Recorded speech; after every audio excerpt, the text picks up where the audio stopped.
পুনেতে এখন জমিয়ে বৃষ্টি হচ্ছে, কখনো প্রচণ্ড জোরে, কখনো মাঝারি, আবার কখনো টিপটিপ করে। এই সময় আমার মতো যারা স্পাইসি খেতে ভালোবাসেন তাদের তো চটপটা খেতে ইচ্ছা হয়েই থাকে। সন্ধেবেলা বাইরে বৃষ্টি আর সাথে একটা চটপটা স্ন্যাক্স থাকলে তো আর কোনো কথাই নেই। তাই সেই কথা মাথায় রেখেই আমি প্রদীপ্তা আজকে আপনাদের জন্য নিয়ে এসেছি তেমনই একটি চটজলদি রেসিপি। তাই চলুন আর দেরি না করে চটপট দেখে নিই ওয়েই চাট বানাতে আমাদের কি কি লাগছে। এক প্যাকেট ওয়েই বানানোর জন্য আমাদের লাগছে একটা মিডিয়াম সাইজের পেঁয়াজ কুচি, 2 টেবিল স্পুন পরিমাণ শসা কুচি, 2 টেবিল স্পুন পরিমাণ আলু সিদ্ধ করে কুচি করে নেওয়া আছে, 1 টেবিল স্পুন পরিমাণ টমেটো কুচি, 1 টেবিল স্পুন পরিমাণ কাঁচা আম কুচি করে নেওয়া হয়েছে, পরিমাণ মতো লঙ্কা কুচি, আর অল্প একটু পরিমাণে ধনেপাতা কুচি করে নেওয়া হয়েছে, আর একটা অর্ধেকটা পাতিলেবু আছে। এছাড়া আছে পরিমাণ মতো নুন, হাফ টিস্পুন পরিমাণ লঙ্কা গুঁড়ো, হাফ টিস্পুন পরিমাণ চাট মশলা, আর 1 টেবিল স্পুন বাদাম আমি হালকা রোস্ট করে নিয়েছি। এবার একটা পাত্রে এই সমস্ত উপকরণগুলোকে আমরা একসাথে নিয়ে নিচ্ছি।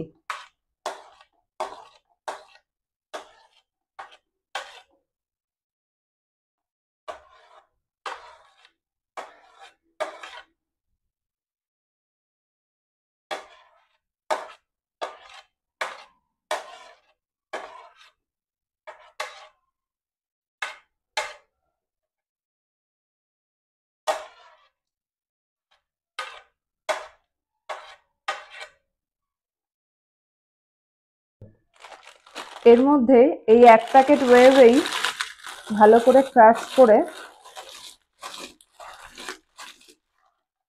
ঢেলে দিতে হবে।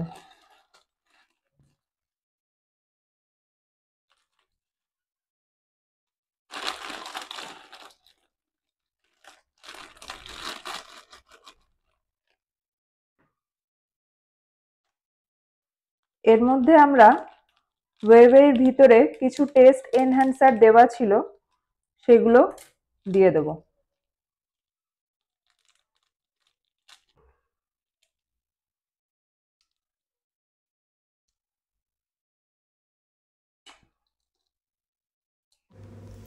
এরপর সমস্ত উপকরণগুলোকে একটু ভালো করে মিশিয়ে নিতে হবে।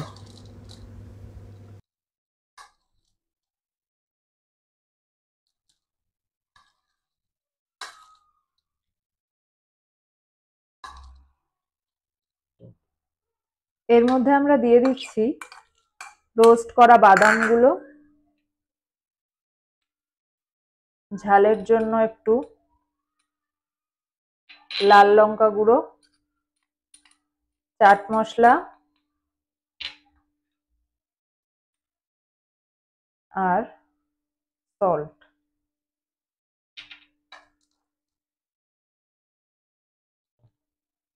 এখানে দিয়ে দিচ্ছি ওয়ের চিলি পাউডার, আর তার সাথে দিয়ে দিচ্ছি ফ্রেশ কেটে রাখা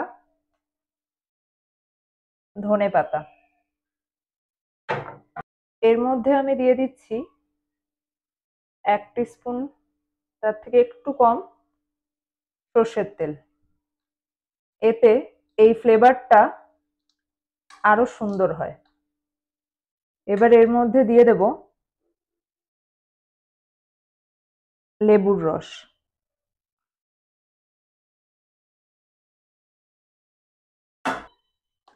এবারে সবটা ভালো করে মিশিয়ে নিলেই আমাদের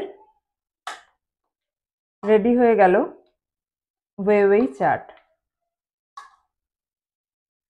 বৃষ্টির দিনে এরকম মুখরোচক একটা স্ন্যাক্স হলে সন্ধেটা জাস্ট জমে যায়। আপনারাও তাহলে চটপট এই ওয়েই চাটটা বানিয়ে ফেলুন, আর আমাকে কমেন্টে জানাতে ভুলবেন না যে কেমন লাগলো। ভিডিও ভালো লাগলে অবশ্যই লাইক করবেন আর আমার চ্যানেলটা সাবস্ক্রাইব করে সাথে থাকবেন। নমস্কার।